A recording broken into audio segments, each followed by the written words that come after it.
Good evening, beautiful people. Welcome to 321 New Hidden. Bobby the Awesome here. I am getting a little head tonight because Wednesday nights are going to be my crazy night. I got 2 classes tonight, one at 6 and one at 8. So you get me a little early. So that means I still have energy. I'm still awake. I am having a much better day than yesterday. Thank goodness. I was productive. I was a little rambunctious, but things are good and I'm a happy girl. So we're going to go back to symptoms leading to a relapse. And today I did not experience them all, thank God. Tonight's is expecting too much from others. Oh, we got the motorcycle. Sorry, guys. I live like on the most horrible street for recording a podcast. That's why sometimes it's so shitty. And like I said, I apologize. It's 2 extremes though. I just interviewed a friend from Colorado that you're going to hear from, and it's all birds in the background. But I'd much rather give you guys good content than waste a whole lot of time worrying about editing. So I'm sorry. It's not that I don't want you to have a good experience. It's just that I would never get any shows done if I focused on that. Full disclosure. Okay. Expecting too much from others. I've changed. Why hasn't everyone else? It's a plus if they do it, if it's still your problem. Can I read today? I've changed. Why hasn't everyone else? It's a plus if they do, but it is still a problem if they do not. They may not trust you yet, may still be looking for further proof. You cannot expect others to change their lifestyles just because you have. I love this one. It's so true. It's so true. I've been on both. Well, I've seen both sides of this, and we talk about in our group. There's one fella that says, all right, I've been good a week, a month, whatever. And he's like, I'm looking for my cookie, meaning, my mom, my girlfriend, my people should be rewarding me because I did the right thing.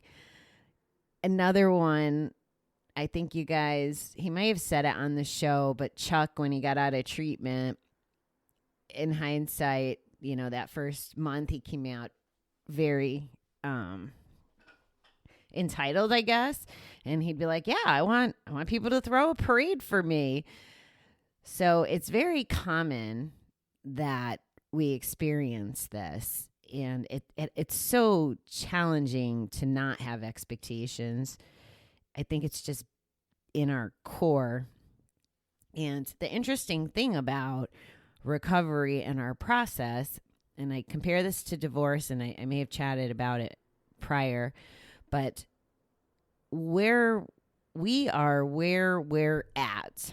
So if I've been gambling for 25 years and the dark days come and it's time to quit, and it's that last, 3 months, 1 month, whatever that really dark, rock bottom, devastation, mental exhaustion, defeat, in some cases, suicidal ideation, all that list. So as the gambler, we're there, and chances are nobody knows. So they're not along for the ride for those 25 years. I mean, maybe they are with some of the consequences if they know, but gamblers are liars and they hide things.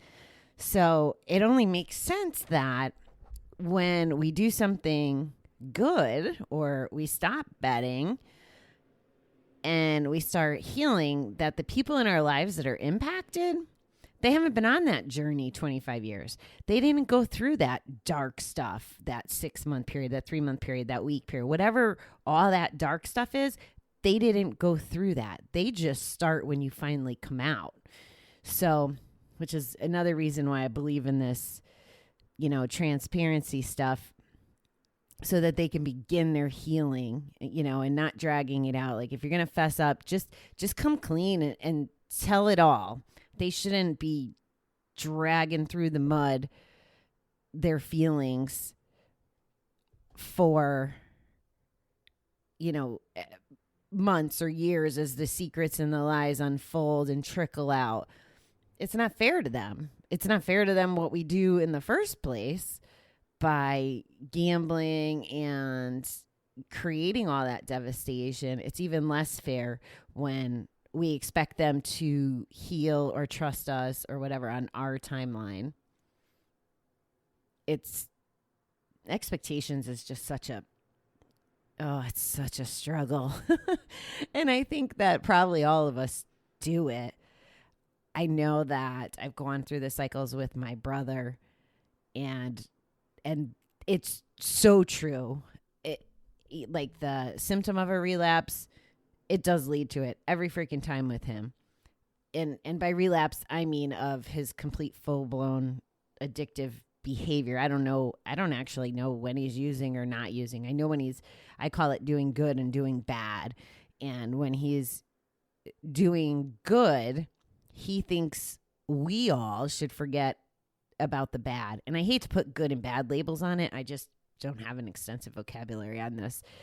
But his perception is, okay, I got a month. I've been showing up. I've been helping mom. I paid attention to my kid. So why don't you trust me? Why don't you give me? I'm working hard here. Well, no, pal, it's not on your timeline. Like, there's been a lot of damage done. And I hate to say this.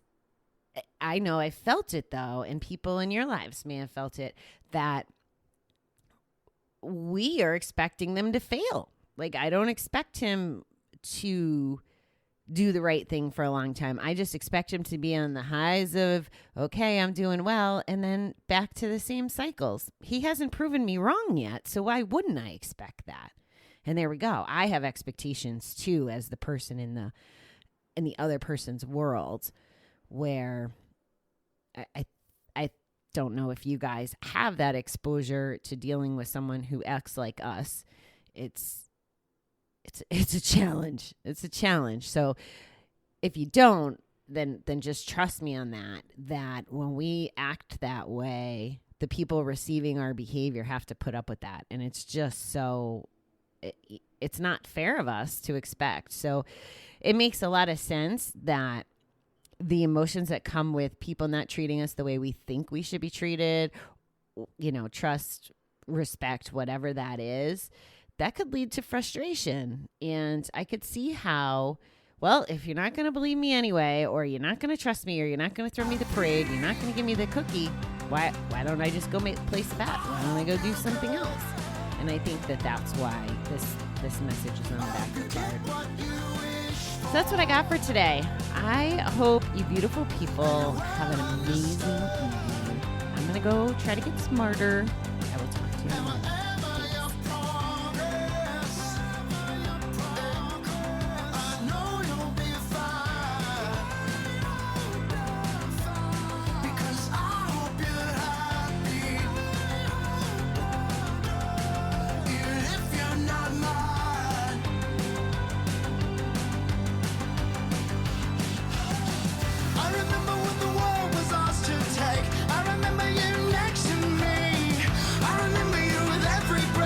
Take